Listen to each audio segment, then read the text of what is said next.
So over the last year, I abandoned the QWERTY layout, switched to Workman, and then abandoned that and switched to Colemak DH. And as part of all of that process, I was thinking how I can speed up the process of learning the new keyboard layout. And I thought I'd actually reject using the QWERTY keyboard completely, even on my phone, because, you can see you're developing a mental pattern of the keys. You can kind of touch type on a phone just using your thumbs. You have created that QWERTY keyboard map in your mind, even for your thumbs.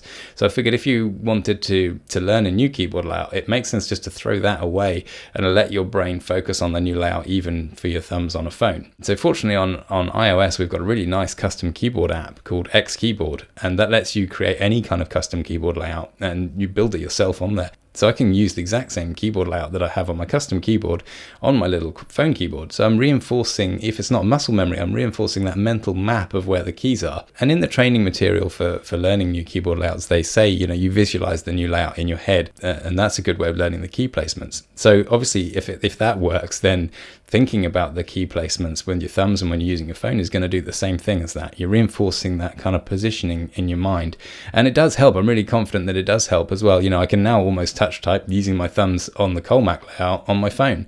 So I think it has to have helped the whole process of learning, even though a lot of the Colemak website says, you don't have to reject QWERTY for your phone. You can still use it. So obviously people do learn both, but for me, I think it's got to be quicker and easier to just forget about QWERTY and only focus on one, because you're just learning fewer things overall in your mind then. But of course, it's not quite that simple, because the native keyboard is really good at rejecting errors, and obviously the Apple keyboard does a lot of fancy stuff like the swiping as well, so you don't get that with xKeyboard.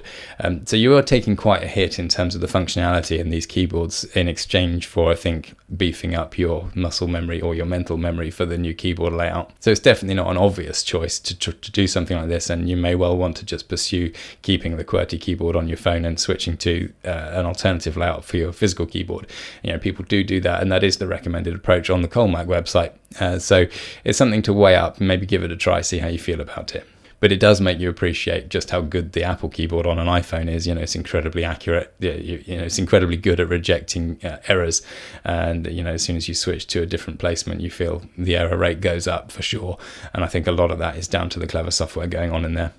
But obviously, I'm not super interested in spending hours on my phone doing typing and messages anyway. I'd rather have done that in a more productive environment. So something that's dissuading me from using my phone a little bit, I'm not too concerned about anyway. And the other interesting thing actually is that these efficient ergonomic layouts are not actually that great for using with your thumbs. QWERTY works surprisingly well with your thumbs because it's designed to keep those key presses distant. It actually works quite well with when you're doing your thumbs. You're not having to sort of do consecutive close movements with your thumbs. You can go from side to side, and it works quite well. So weirdly, that's actually quite an interesting benefit to using the QWERTY layout on a phone. So it's just something to consider, the trade-off between something that works pretty well on a phone that you already know how to use with the brilliant sort of anti-error technology that's programmed into the keyboard versus making it easier to learn the new layout in your head by practicing it even on the phone. But it does definitely take the optimum experience away from the phone.